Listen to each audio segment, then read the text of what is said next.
Bethany Joy Lenz recently opened up about a challenging period in her life during an episode of the Call Her Daddy podcast.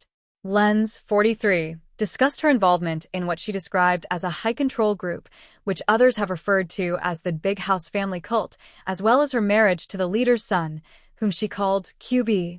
Reflecting on her marriage, Lenz said their relationship initially seemed easy, but they didn't have a lot in common.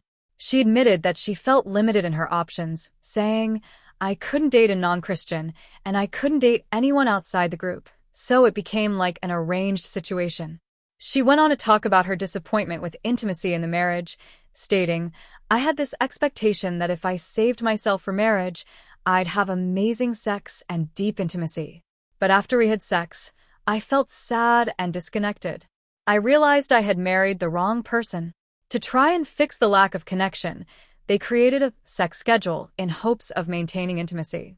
Lenz explained, "I was asked to go on a schedule. It was like, just do it, it's your duty as a wife. Eventually, you'll enjoy it." She revealed that this only made her more unhappy, and her feelings of disinterest in sex intensified.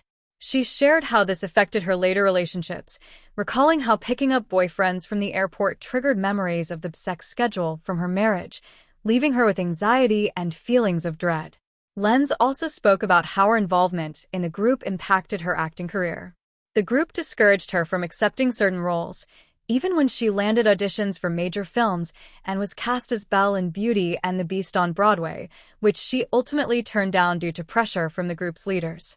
Reflecting on this, Lenz recognized that it was all about control, saying, "The more I worked, the less control they had over me." Looking back, Lenz shared that her desire to belong made her vulnerable to the group's influence. Raised in an evangelical household as an only child, she was drawn to the sense of community and unconditional love she thought the group offered. However, she now realizes it was a form of manipulation, keeping her from pursuing her passions and finding her true path.